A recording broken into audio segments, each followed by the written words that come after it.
अब दुनिया में जब भी आप किसी के सहारे जीते हैं, किसी का मत खाइए सर। किसी से अगर 1 रुपये खा रहे हैं तो उसे 2 रुपये खिलाइए, और अगर नहीं खा सकते हैं तो किसी का खाइए भी मत। मिर्जापुर में ललित का हाल देखे ना, ऐसे ही हाल होता है जो दूसरों के सहारे जिंदा रहते हैं, ऐसा ही हाल होता है सर। अगर आप किसी पर 1 रुपया नहीं खर्चा कर सकते हैं तो उसका 1 रुपया अपने ऊपर खर्चा मत होने दीजिए। जब तक संभव हो दुनिया में किसी का एहसान मत लीजिए, नहीं तो कल आंख दिखाएगा तो आप गाली नहीं दे पाएंगे। इस देश में लोग जितना अपने मां बाप को बुरा भला कहते हैं उतना किसी को नहीं कहते। एक साहब एक बार मेरे पास आए, बोले हमारे मां बाप हमारे सबसे बड़े दुश्मन है। मैंने कहा क्यों? बोले मैं आईएएस की तैयारी करना चाहता हूं और वो मुझे आईएएस की तैयारी नहीं करने दे रहे। मैंने कहा क्या कह रहे हैं? कह रहे पहले कोई जो है और नौकरी कर लो। मैंने कहा बुरा क्या कह रहे? क्या करते हैं?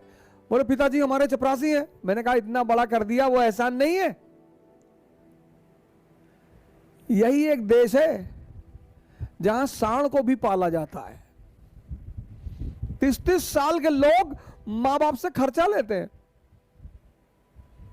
और लड़कों को तो कोई हक नहीं है।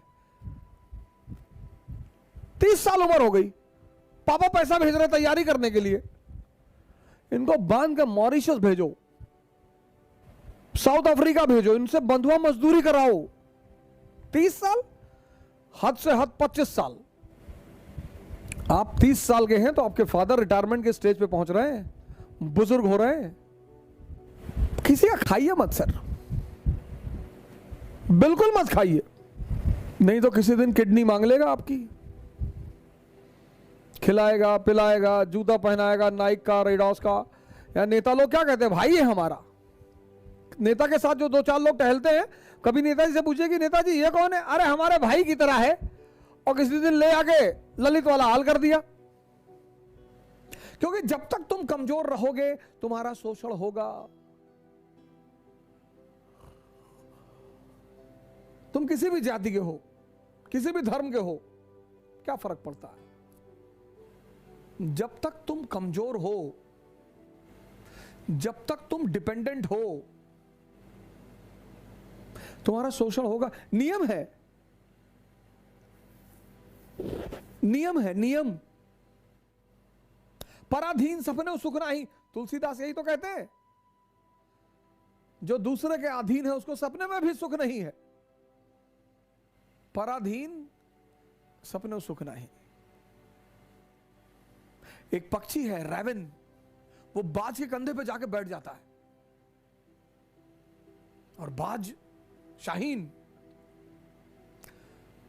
पक्षियों का राजा है शाहीन, शेर के मुंह से गोश्त निकाल लेता है। शेर जब उसकी आवाज सुनता है तो शेल्टर मांगने लगता है, भागने लगता है। उसके कंधे पे जाके रैवन नाम का पक्षी बैठ जाता है।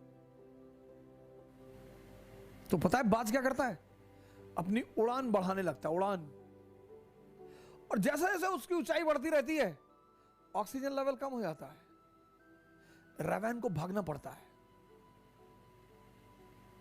अपनी ऊंचाई बढ़ाओ,